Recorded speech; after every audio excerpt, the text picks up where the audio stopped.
What's up, First Thing First listeners? It's your boy Shay Sharp, co-host of FS1's Undisputed. I wanted to tell you about my new podcast, Club Shay Shay, where we always do something before two something. Each week, I sit down with a guest for a drink and conversation, and as host and proprietor of Club Shay Shay, I've welcomed in esteemed guests such as Snoop Dogg, Floyd Money Mayweather, LeVar Ball, Isaiah Thomas, just to mention a few. Whether I'm talking to an athlete, a musician, an actor, or a lifelong friend, Club Shay Shay is a place where people share inspiring and motivational stories about their journeys to prominence. The new episode drops every Monday on Apple Podcasts, Spotify, or wherever you get your podcasts. Subscribe to Club Shay Shay now and make sure you never miss a new episode. Now, back to First Things First. First things first, who's got the best chance to challenge the quarterbacks for Super Bowl MVP this year? What prompted Shaq Barrett to compare Patrick Mahomes to Aaron Rodgers? And Danny Amendola told us yesterday that Tom Brady, not Bill Belichick, is actually the Patriot way. Good Tuesday morning, everyone. Welcome to First Things First. Jenna Wolfe, Nick Wright, Brandon Marshall, Kevin Wildes. Nick, is Danny right? Oh, I'm not so sure about that. We'll get into it. I don't know about that, Danny. Danny had some hot takes yesterday, Jenna. Somebody's right. There's got to be a winner in that one right there. All right, well, let's talk about Tom Brady. The Bucs quarterback is 43 years old, and while age is just a number in our lives, it is not just a number in the life of an NFL player. It is usually a retirement signal, unless you're Tom Brady, who continues to battle and beat Father Time. And as he prepares for his 10th Super Bowl, he was asked how long he plans on playing. Take a listen to this. Would you consider playing beyond 45, especially with the way you're playing right now? Yeah, definitely. I would definitely consider that. And, you know, again, I think, it's a physical sport, and just the perspective I have on that is, you know, you never know kind of when, that moment is, just because it's a contact sport and there's a lot of training that goes into it. And again, it has to be 100% commitment from myself to keep doing it. So, been very fortunate, like I said, over the years. Look at that guy. That guy's 43 years old.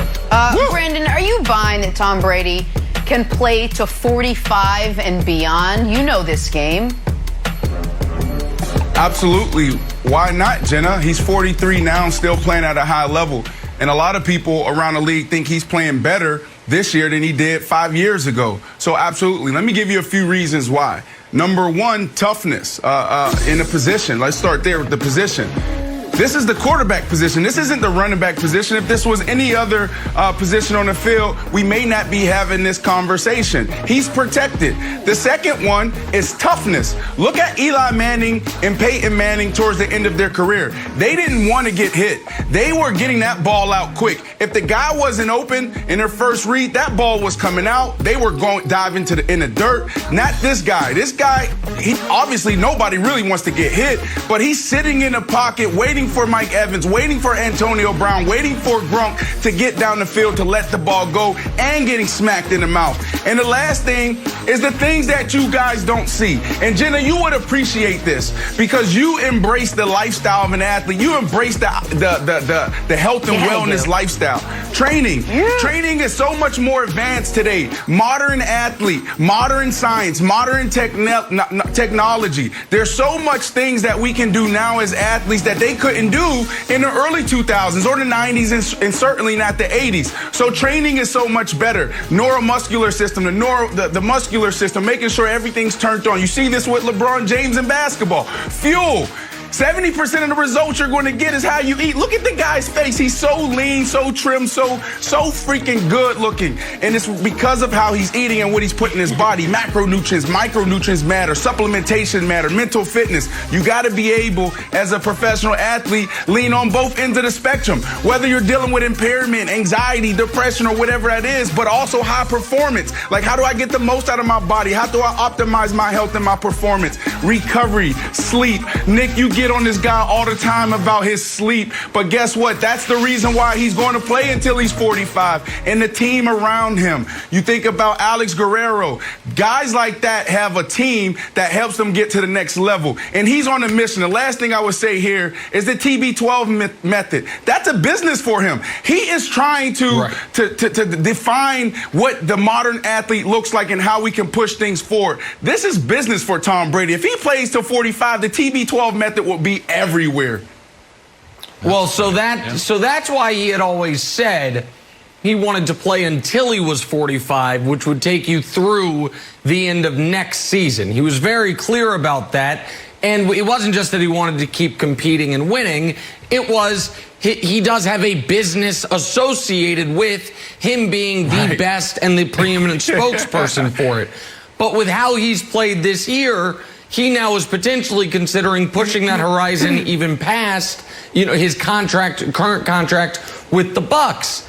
And so I want to take everyone on a quick kind of history lesson, because if you'd have asked me this any time in the last couple of years, I would have said absolutely not.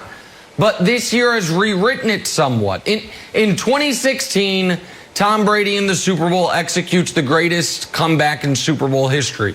In 2017, he wins league MVP and throws for 500 yards in the Super Bowl, but his defense couldn't get a stop. They lose 41-33, if I remember correctly. And then the steep decline began. 2018, his touchdowns, yards, completion percentage rating were down from the previous year, and he was bad in the playoffs. 2019, his touchdown, yards, completion percentage, and rating were even further down from the previous year. It was going like this, and he was one and done in the playoffs for the first time in forever. And then in 2020, everything's back up to 2017 levels. He has 40 touchdowns, 4,600 yards, 102 rating, 66 completion percentage, all the highest he's had in the last 4 seasons. And so Wildes, if the trajectory continued, then it would have been very clear that no, this is the end of the road, and we saw it coming over the last few years. But the fact that he jacked it back up this year, even if he hasn't played great in the postseason, I don't think most people would say he's played great in the postseason, it certainly has extended the runway for him of how long realistically he can keep going. Yeah. So, Brandon, I think you made a good point when you say like his professional and his personal and his business interests are all intersecting. Like, we know that his passion is health and wellness, and that he can be like the ultimate spokesperson. So the question I have for you is this. There was also talk about him sort of not having like the arm strength in New England, that he just like the eye test wasn't there. And like Nick said, all the stats were all awry. Do you see, and I'm just a regular old layperson here, but to me, it looks like he has more sort of lollipop would be a negative term, but more like nuance on the ball, more touch on the ball, like the ball's coming in a higher trajectory that maybe allows him to extend his career longer than just like throwing the ball like Josh Allen, for example. Yeah, that's the myth when it comes to the quarterback position. We always think about guys like Mahomes and Aaron Rodgers, Josh Allen. They have to have this super live arm. That's not the case. Look at LeBron James in basketball. LeBron James is becoming just a deadly three-point shooter right now. He's evolving. He's taking his game to a whole nother level. So it's the same thing with the quarterback. You don't have to have this live arm, but what you need to have is the wherewithal to be able to lead your team in key moments. And then also that touch. And that's what you're seeing with Tom Brady. The game is slow. It's slower than anybody else on the field. And he can pick and choose in his timing where he wants to go with the ball. So as long as he's ahead of the defense, the defensive coordinators and the quarterbacks, he will always be a guy that can play in the league. So it's not always about the live arm, Nick. I also think, Brandon, there is... And Wildes and I think, talked about this off the air about a month ago. But he is very strategic, I think. You mentioned he's willing to stand in the pocket. But I think he is smartly strategic about this. And you mentioned LeBron. I think it's similar to LeBron in years past deciding when he is and isn't going to go all out on defense, or when he is and isn't going to go all out for every loose ball in order to not only preserve energy, but prevent injury. I think early in the year, it was fair to say it looked like Tom Brady was going to do anything to avoid getting hit. But over the last few weeks of the season, and certainly in the postseason, he has been more willing to stand in the pocket and take hits.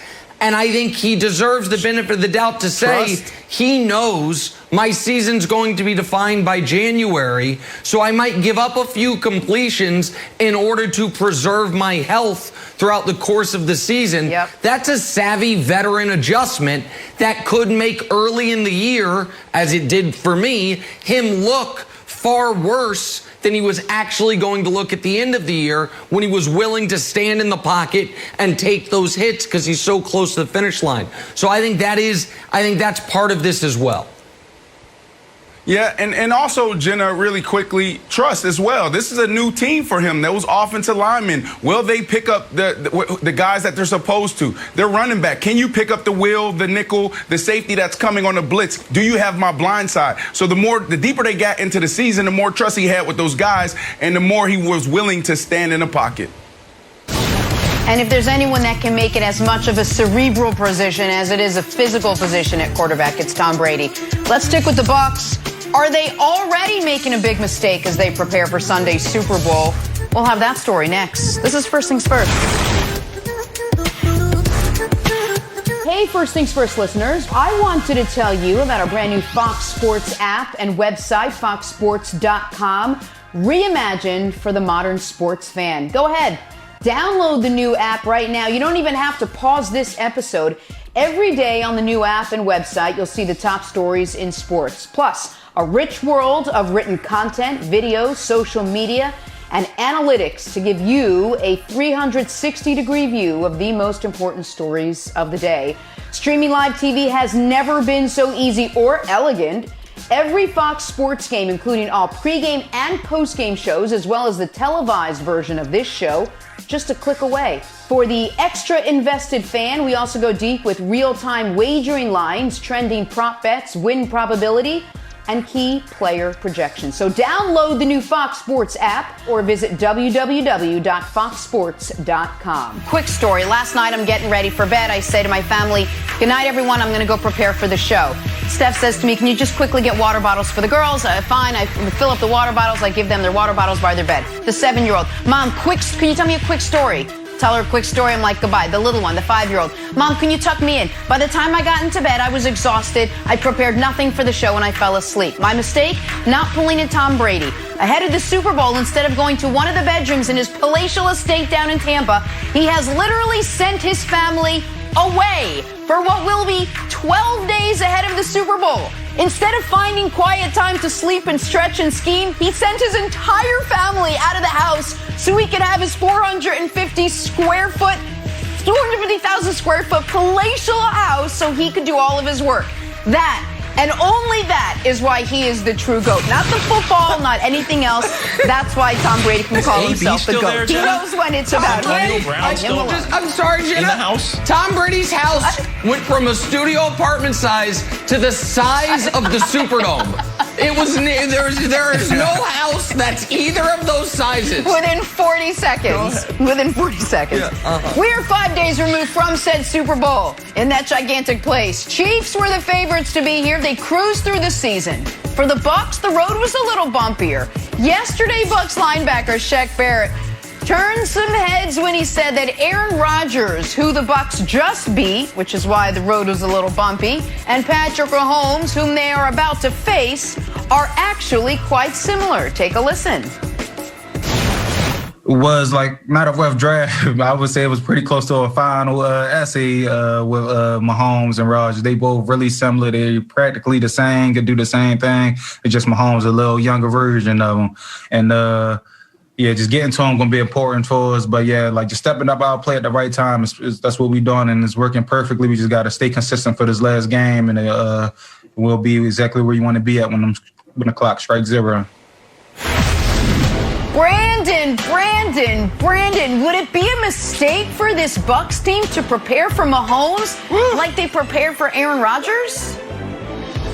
This is a loaded question, Jenna, because there's so much to these teams, and we don't have enough time to break down the individual matchups from the wide receivers, the tight ends, and also the offensive line. So I'm going to go back to Week 12 when they played. Nick, man, your boys could have put up 40 points on Tampa Bay and Todd Bowles. But if it wasn't for a few fluky plays, it would have been lights out for Tampa even more. They end up losing by 3, but there was a few missed field goals, some fluky plays in the red zone, and there was a couple other things, mishaps in the second half. But when you look at that, what happened in the first half, Coach Todd Bowles came out, tried to play one high, played man, and they moved the ball at will. Second half, they end up smartening up, doubling Kelsey, doubling Hill, and playing soft zones and mixing it up, and they had success. So that's what they did against the Green Bay Packers. And why that is critical, because you look at the offensive line. Both offensive line, they're banged up. They're missing tackles. They're missing some of their key pieces up front. So now Shaq Barrett and JPP, they need to be enough to get pressure on Mahomes. You can't blitz Mahomes. You can't blitz Aaron Rodgers. That front four need to be able to get home, because that dude can beat you throwing the ball against the blitz and with his feet and getting outside the pocket. So for that reason, I think if they have the same game plan that they did against Green Bay, with doubling Hill and Kelsey at the right time, and then also getting home with JPP and Shaq Barrett, they will have a chance. But they can't come into this game like they did Week 12 in the first half, buddy. Brandon, that's all great analysis. I heard none of it because I was too focused on Shaq Barrett providing our first, let me write it down, bulletin board material. No, you hear that, Patrick? You're the same. It wasn't. Same as Rodgers, the man that stole your MVP. That's the a man compliment. that threw a pick at the end of the first half. Oh, it's a compliment. It is a compliment. Oh, I don't know if old Patrick's going to take it as a compliment. The only thing Patrick and Aaron Rodgers have in common is endorsement ads. And Patrick's better at that, too. Guess what Patrick Mahomes would have done, Wiles? He would have run it in on that third down. And if he hadn't, you know what I damn sure know? Patrick's coach would have trusted him to go for it on fourth. But no. Shaq Barrett says, same thing. We've been here before. We've played this guy. We played him last week. We beat him. Forced a turnover. Forced critical 3 and outs after Tom Brady threw a couple interceptions. So Brandon's analysis might all be right. That's all sounds great. Double this guy, double that guy. Have 15 guys on the field. I think that'll help probably. But what I heard was bulletin board material. It wasn't. I heard That's an not insult bulletin board material. It's bulletin board material, buddy. Let you know right now. He's insulting Patrick Mahomes. That's what it was. He was asked that question. Go ahead, It was sent to him of like, hey, was this like a rough draft? He's like, no. He didn't make that up out of whole cloth. He was sort of led to that. It is not trash talk. Brandon, it feels like with all, and you can break it down to be more complicated, but I'm buying the Nick Wright theory that the best defense is a good offense, that you got to play the Raiders defense, which is basically like, hey, score 40 points and hope the Chiefs get penalized a lot.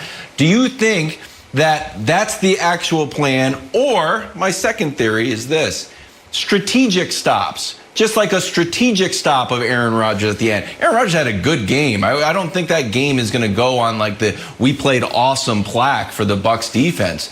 But like they had strategic stops that put them in a bad spot. So do you think they're going to have to score a lot, or strategic stops, or a combination of both? I think it's everything, Wilds. I think it's complementary football. You start with special teams, hitting yardage there. You can't have holding penalties. You can't have things called back. So, like, they have to start there and play a clean game. Defensively, you got Patrick Mahomes. You got 3 guys on that offense that are I think, rated 99 on Madden. That's a big deal. You're not going to be able to slow these guys down. You're not going to be able to hold them to under 20. So, yeah, you have to play complementary football there. You have to be able to play bend but don't break defense. You got to play soft zones. You can't let Hill get behind you. You can't let Kelsey have 13 catches on 15 attempts. It can't happen. Absolutely not. And then offensively, Tom Brady, he has to play a clean game. If you go back to last week against the Green Bay Packers, he's just throwing the ball up. He could have threw 4 picks. The first half, he played great. The second half, he imploded, and that defense saved him. And they got to get it done on the ground with Leonard Fournette and company. All right, let's take a turn, guys. Time for Knicks NBA medals. So LeBron James and the Lakers went on a 16-0 run to beat a very average Hawks team last night. Literally average. They are 500 across the board, so no medal for you, King. Nick, who did, however, earn a medal last night? LeBron didn't get a medal, but courtside Karen and Mar-a-Lago Marvin almost got one for inspiring LeBron, but they did not. So let's go to the actual medal recipients. Bronze medal, Jared Allen, in a nice win, 23, 18, and 5. Gosh, if only I could think of a team in the East that could use some interior defense and rebounding that might actually help them. Maybe Jared Allen's former team. Who knows? Silver medalist alert. Young man I watched throughout his high school career, with respect to my son, just annihilate my son on the AAU circuit. De'Aaron Fox, 38 and 12 in a Kings win over the New Orleans Pelicans. Pelicans got to figure out who they are and what they're trying to be. He knows it. De'Aaron Fox, great player. And the gold medalist, first of the year, CP3. Nice. Old Man River, 34, 9 and 9.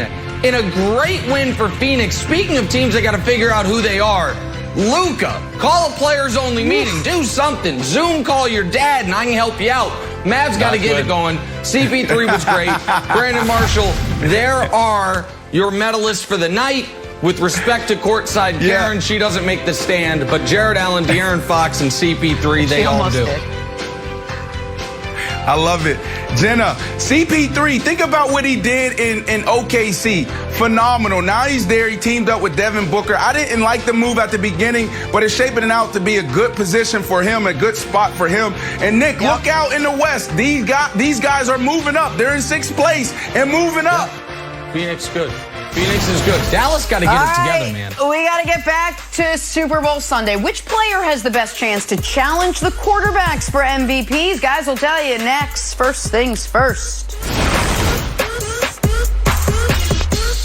Hey, First Things First listeners. It's Charlotte Wilder here to tell you about my new podcast with Mark Titus called the People's Sports Podcast. It comes out every Thursday, and Mark and I take one of the big stories of the week, and then we go off on tangents you never saw coming. This might mean that we start talking about the Dodgers winning the World Series and end up wondering if Knicks fans deserve happiness. Or begin with LeBron's greatness and end up drafting our ultimate beer league softball team made up of old athletes. Whatever it is, the only rule of the show is that it has to be fun and funny, because these days we could all use as many laughs as we can get. So check it out wherever you get your podcasts and come down weird sports rabbit holes with us. We can't wait to have you. Now, back to First Things First. Tonight, it is a big-time Big Ten battle on FS1. The Michigan State Spartans hitting the road to face the number 8 Iowa Hawkeyes. It is tonight, 7 Eastern on FS1 and the Fox Sports app. And with that, it is time for Super Bowl superlatives. Wilds, buddy, it's like senior superlatives back in high school. Literally my favorite part of the yearbook, as you might imagine. But let's start with the Tampa Bay Bucs for our superlatives. Brandon, the Bucs player most likely to wreck the Chiefs' game plan is blank. So let's go to the Todd Bowles defense, and let's go to the defensive line. They're going to have to get it done with the front four. They can't blitz this guy like they did in week 12 in the first half. So I got to go with JPP. And I could have easily gone with Shaq Barrett. Both of these guys did a phenomenal job against the Green Bay Packers. And Nick, that offensive line that they're going against this week in Kansas City, they're not good. They're banged up. So this guy should have a phenomenal game. So I understand that, and I get the idea Chiefs are without both tackles, but one of those tackles, Mitchell Schwartz, has been out 3 months. He was out when they played the Bucs the first time around, but the loss of Eric Fisher is big. But even without Eric Fisher, I do not think the Bucs can prevent the Chiefs from scoring at least 32 points. So the Bucs are going to have to score. Okay. So the player is Gronk, because Gronk has history not only with Brady, but history against the Chiefs in the playoffs, the AFC Championship game. He made the biggest plays in overtime and late in that game. In that year's Super Bowl, the only big offensive play of the entire Super Bowl was Brady to Gronk. And the Chiefs are not good at covering the tight end position. It's probably their biggest weakness on defense. So for all those reasons, Wilds, I think Gronk is the player the Chiefs are going to have to contend with the most. Oh, yeah, because there's too many weapons. There's too many holes in the defense. He's too fast. It's Scotty Too Hotty, baby. Scotty Miller's out there, fastest player on the field. You forget about him. There's so many weapons out there. Then bingo, end of the first half. Who's open? Scotty Miller for the touchdown. Break the back of the Chiefs. Scotty Too Hotty. All right, what about the Kansas City Chiefs side? Patrick Mahomes has been known to wreak havoc on opposing defenses, as has Tyreek Hill, as has Travis Kelce, as has about a dozen others on this team. But Brandon, the Chiefs player most likely to wreck the Bucs game plan is blank. Hey, you heard Bill Parcells say, build your team in the trenches, offensive line, defensive line, and that's where this game is going to be won. We can talk about the great quarterbacks, Patrick Mahomes, Tom Brady. We can talk about Mike Evans. We can talk about Tyreek Hill, Kelce, Gronkowski, all we want. But this Super Bowl is going to be won in the trenches. So I have to go with the guy, Chris Jones. Chris Jones, not for what we know him as, is the guy that can get to the quarterback, but a guy who needs to stop the run. Because Tom Brady, it's not going to be him lighting up the scoreboard. It's not going to be him throwing the ball all over the field. It's going to be him handing the ball off and then also playing great situational football. So I expect Chris Jones to step up if they want to repeat. So I love Chris Jones. I think you could argue he's the second most important player on the team. But I was listening to Brandon earlier, and Brandon was talking about doubling Kelce and doubling Hill. So the Chiefs have 5 offensive linemen plus Mahomes plus Kelce and Hill. That's 8 players. We're talking about the Bucs rushing with 4 plus putting 2 on Hill, 2 on Kelce. That's 8 players. That means the other 3 Chiefs offensive players would all have one-on-one. So that means it's Sammy Watkins. I'm calling him back. He hasn't played in the playoffs yet. Sammy Watkins, he's the one that beat Richard Sherman down the sideline to set up the go-ahead touchdown in last year's Super Bowl. Look at that lunge. Sammy Watkins, I expect him to be healthy for this Super Bowl. What's that lunge, Hey, man, Brandon? that's old footage. That's old footage. Don't worry about that. Sammy's going to show up for the Super Bowl, could do that parachute lunge, in, make some big Hey, folks, what is that? stop laughing at. Hey, he's dealing with a groin injury, y'all. Y'all are laughing at my man. Stop laughing at him. That's old footage dealing with an injury. Sammy Watkins in one-on-one coverage wrecks the Bucs game plan of doubling Hill and Kelce Wilds. Okay, I like that. I don't know if you saw Bill Barnwell's newest article, Nick. Future Patriot Sammy Watkins, according to resident GM, and he's resident football operations president of your new future franchise. You know why I like Clyde Edwards-Helaire? I'm expecting a big bookend game for him. Remember the first game of the season had a monster game? Maybe last game of the season had a monster game. The weird part about his season, hampered by injuries, he had 2 games over 125 yards, 2 games under 25 yards. So I expect him to have a big comeback in the Super Bowl. I don't think the Bucs are planning to have him contribute. I can see him having a big breakout game. Ooh, He's like good even take. Steven. Let's talk some bulletin board material now. Every player looking for every ounce of motivation as they prepare for every angle of Sunday's game. You had Scotty Too Hotty Miller and Tyreek Hill joking about racing at halftime, but Brandon, the player most likely to provide bulletin board material is blank.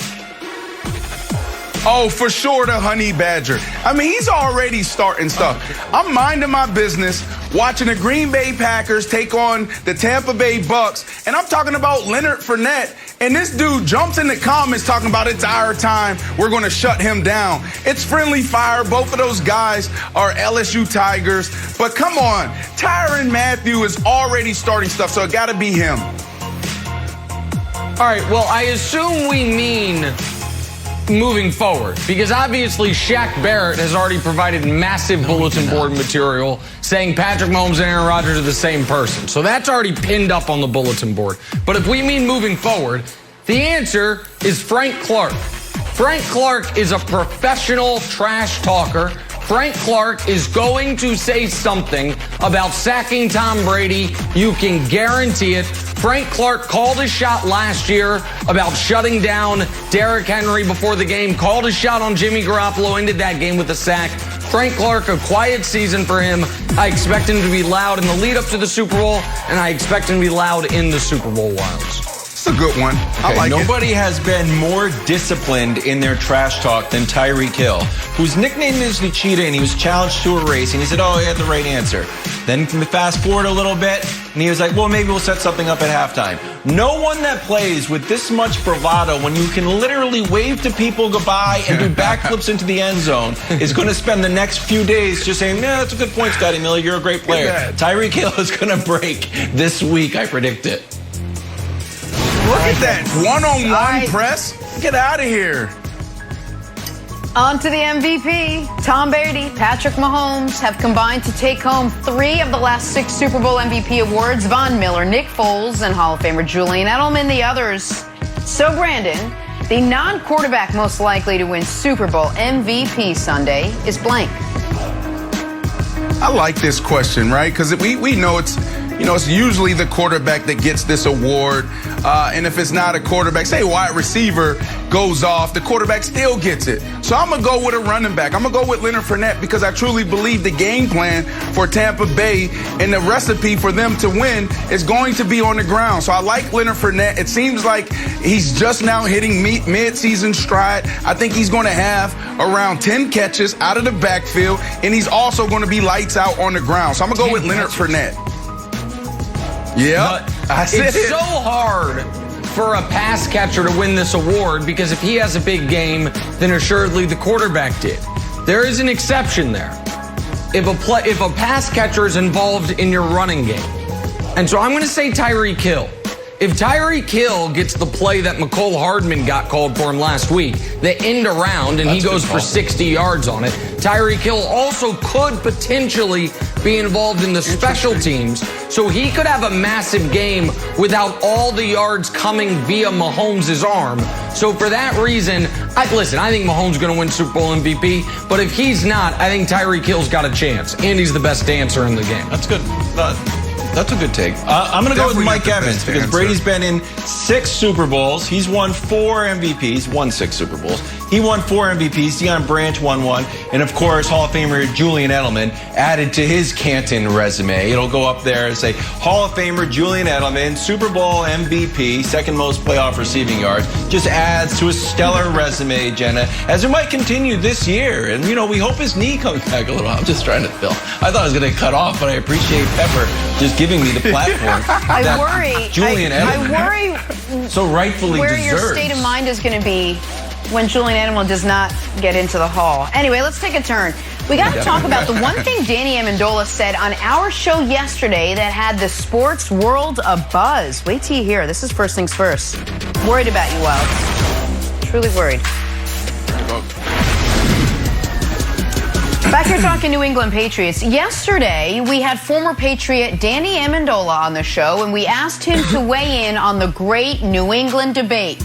Not the one you're thinking of, Danny Ainge versus Bob Cousy, who's the best Boston Celtics guard of all time. Not that one, but rather Bill Belichick versus Tom Brady, who is more responsible for the team's success. I know there was some confusion. Take a listen. First things first, and when you see Patriot Way in the dictionary, it's going to have Tom Brady's name next to it. None of those coaches threw any passes. None of those coaches caught any passes. None of those coaches made any tackles. They got guys in the right position because they watch a lot of film and they spend all their time at the facility. But Tom Brady is the Patriot way, and that's the reason why Tom Brady's in the Super Bowl right now, and the Patriots aren't.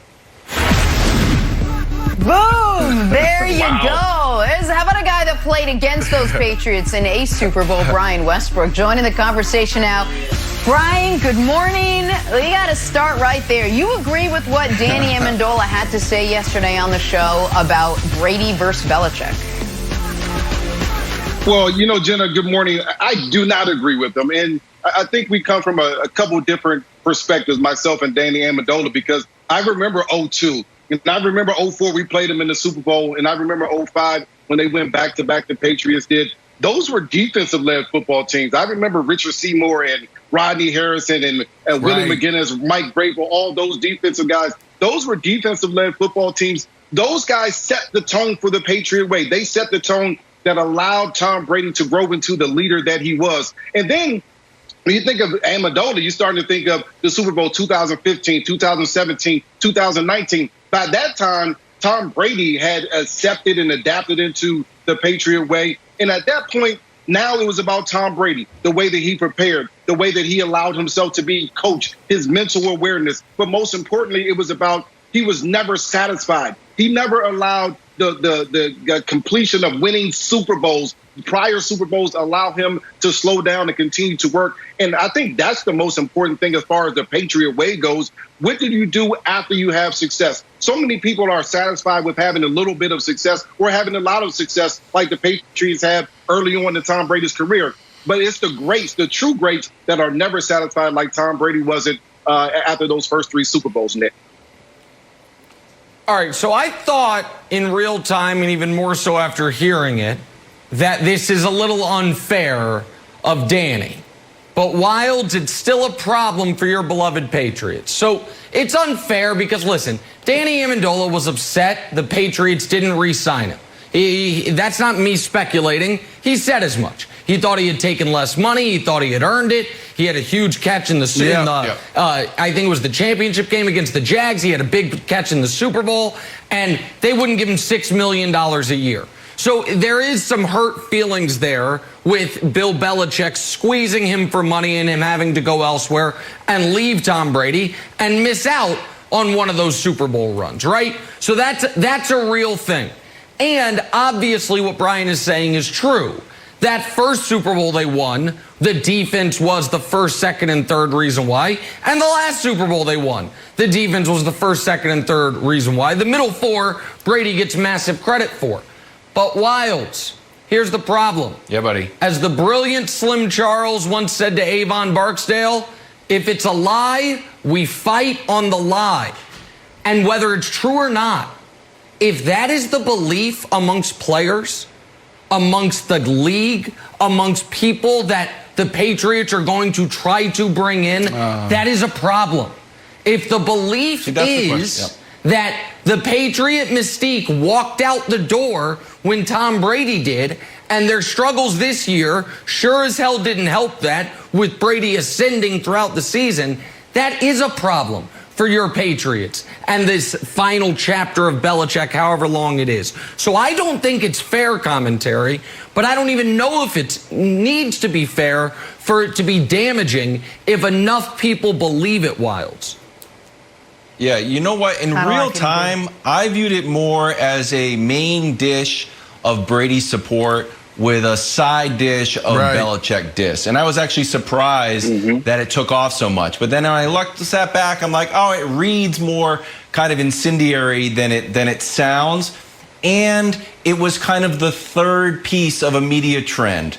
That Belichick was under attack for sort of giving up on Tom Brady, even though Tom Brady put his house up for sale in the summer and then played that whole season. Then all of a sudden it's Belichick's fault, as if that had something to do with it. Number 2 was the Stafford report. The Stafford report that he didn't want to play anywhere was sort of like the second knife. And then Danny Amendola comes in with a little knockout jab. So I think those 3 sort of things kind of made the narrative spin a little faster, Brandon. And I think Nick is right. Belichick's got the 4th most cap space now. And there's plenty of wide receivers out there. Juju's out there. You know, I want to trade for Odell, Sammy Watkins, Chris Godwin.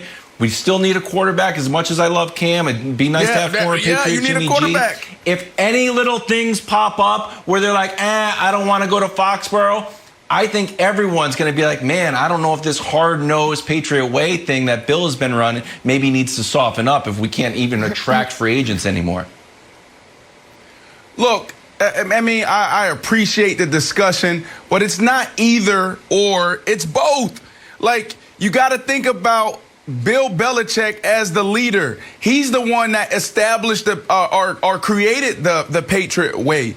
And Tom Brady and company and all these other guys that Brian highlighted, Nick called out, from Lord Malloy and Ty Law, Vince Wilfork, and you go on and on and on, they made it successful. But when I think about creating a company, when I think about leading a team, I think about three things. I think about people, process, and then the product, in that order. So before there was a Tom Brady, like Bill Belichick was the one that was hiring the coaches. He was making those decisions. He was the one that picked Tom Brady. He's the one that picked Danny. So I disagree with Danny because I believe it's both. It's not either or. So from a people standpoint, he made those decisions. He was the head coach and the general manager, damn near the president of the organization. From a process standpoint, you got to think about the routine that they put in place. Every day it was the same thing. They didn't change up anything for 20 years. So process is everything. There's a reason why they were successful, because Tom Brady was the one that sat in the front row, and Bill Belichick was the one when Tom Brady threw 3 picks in a practice or in a game, he called him out the same way he called out the number 2, number 3 wide receiver. And that's why they were successful. How many more talented teams have we seen go into Foxborough or play against a less talented Patriots team and lose? And the last thing is the product, and you said it, B. Come on.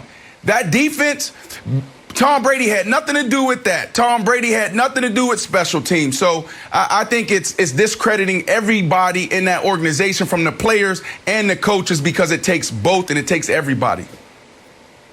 Brandon, you're absolutely right. There are so many more things that went into the success that the Patriots have had over time. But I also think that we're kind of looking at what has happened this year and looking at the results of the Patriots season with Cam Newton, without Tom Brady, the greatest quarterback of all time, and saying, well, maybe the Patriot way doesn't work. I would have to push back on that a little bit, because I think when you lose the best quarterback in the league, as far as the one with the most Super Bowls, Tom Brady, and you don't have a bunch of talent. No, you said it right. Best quarterback. You said it. What do you expect? What do you expect to happen now? Everybody knows the best quarterback in the league is Aaron Rodgers this season, but that's neither here nor there. He's the MVP. But I mean, what did we expect the Patriots to actually be when you don't have a bunch of talent and you lose the best quarterback that you guys have ever had in your franchise? What do we expect them to be? I think Bill Belichick said it correctly when he said we went all out for those Super Bowls in the late 2015, 16, 2017 and 19 as well. They went all out for that. And because of that, they are shortage on players. What do we really expect from them, Kevin, when you think about it?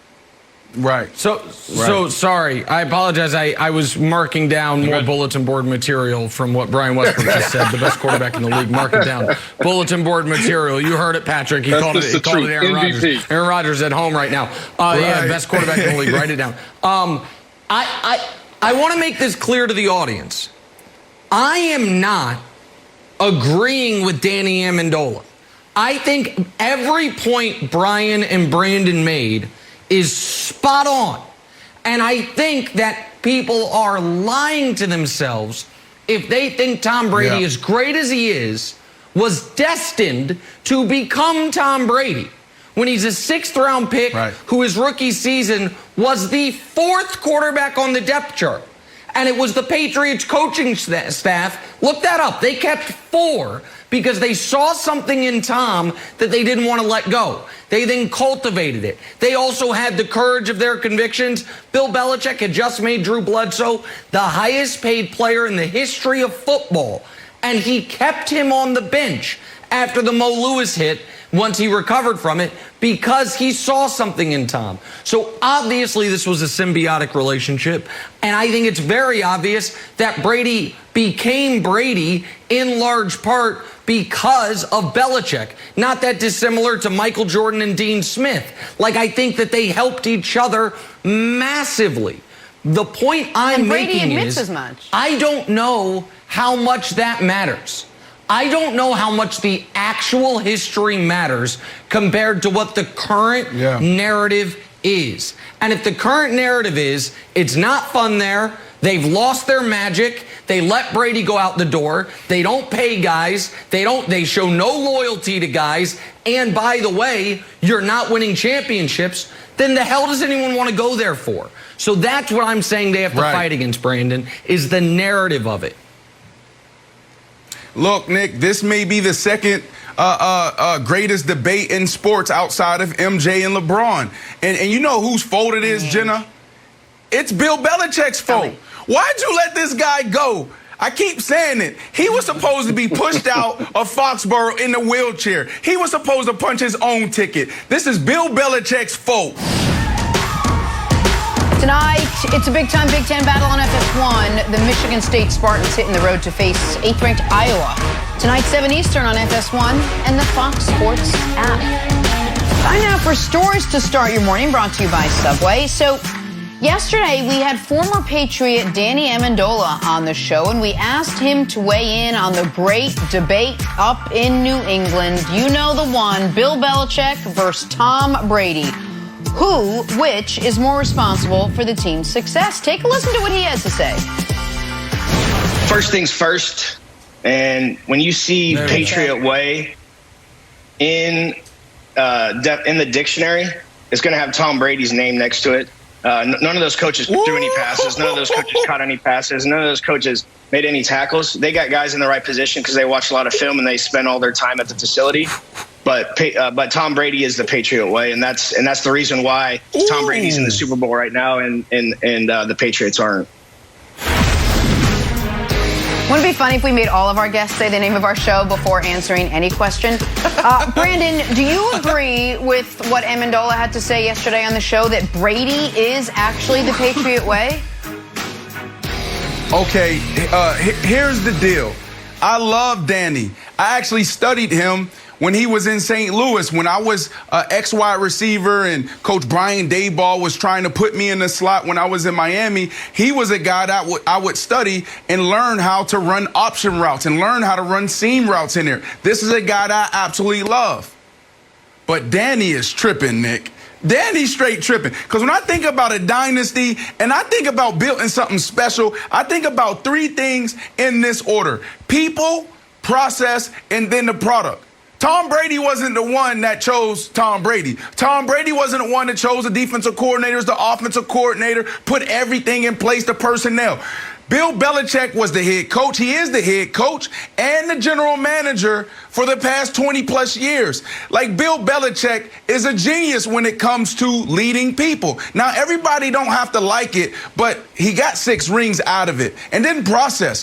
Think about the Patriot way. They do the same thing over and over and over again. I had the opportunity to get a feel for it when Josh McDaniels was the head coach in 2010 for the Denver Broncos when I was there. So, like, the way they approach football, the way they approach meetings, the way they approach practice, the way they approach game day is next level. I've never seen anything like that still. Even after I moved on, I went to Coach Sperano, I went on to, Pete Carroll, and I went on to Lovie Smith. Their football is just different.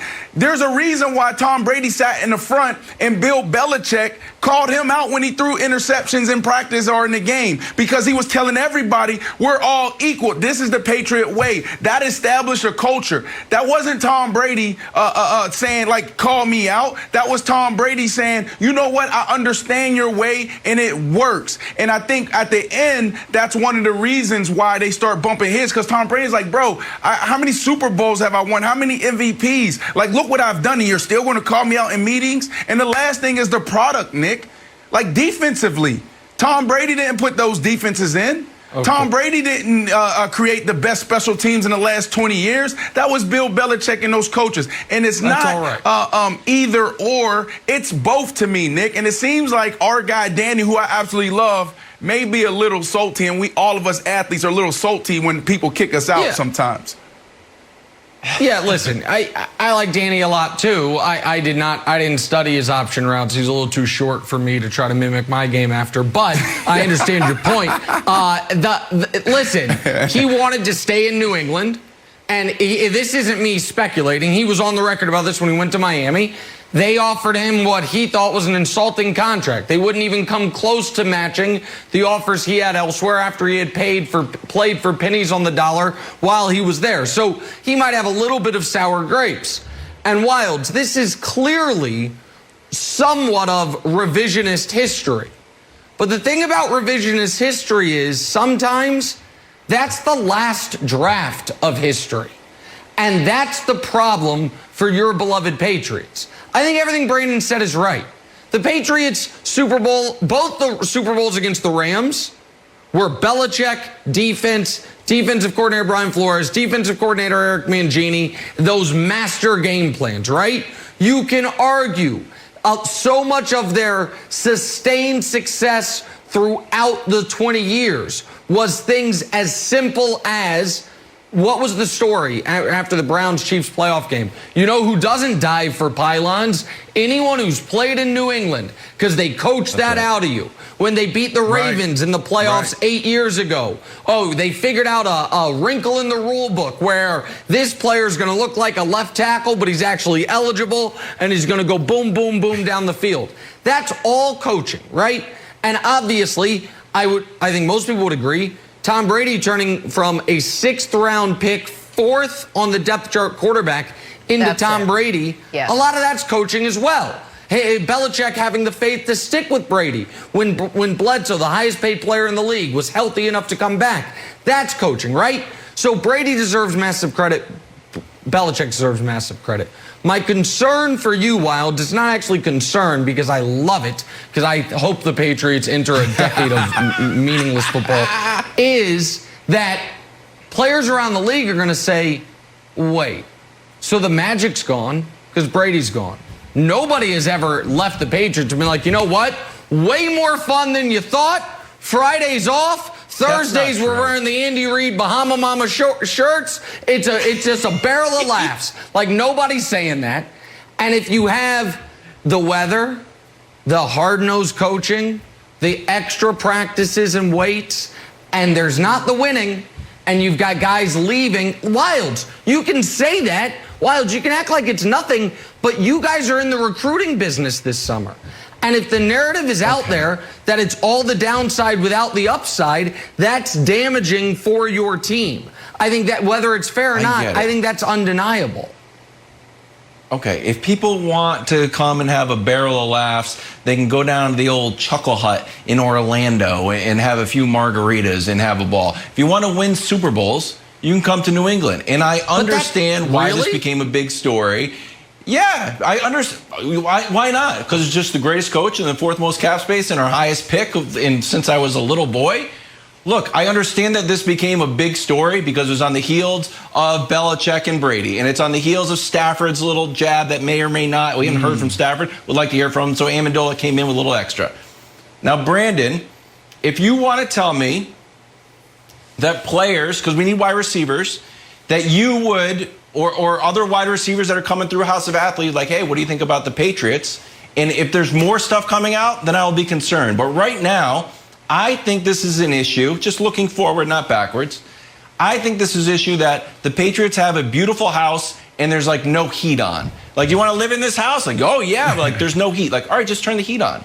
So, and I don't think Cam Newton's providing that heat just because I think he didn't look like the Cam Newton of old as much as I love him. If Jimmy G comes in there, and I believe Jimmy G can throw the ball around, I think then the Patriot way is back. Surprise, surprise. We don't even need to Photoshop a jersey. It's Jimmy G. So I think the Patriot way is still intact. But I think right now, narrative-wise, we're probably taking a hit. Yeah. Yeah, that's a big if.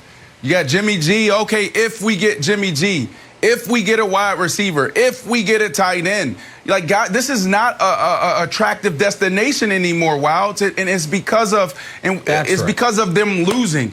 When you have the Patriot way, guys are willing to come in and make a sacrifice because they know they're going to win a championship. Tom Brady was the equalizer because you know that they're going to play decent, really good defense or lights out defense. And then you have Tom Brady that can lead you the rest of the way. Tom Brady's not there anymore. We don't know if Jimmy G can get it done going back to New England with the pieces that he had, because now he's in San Francisco, he has Kyle Shanahan. So I think that guys are going to be reluctant to go to New England because of the season they just had.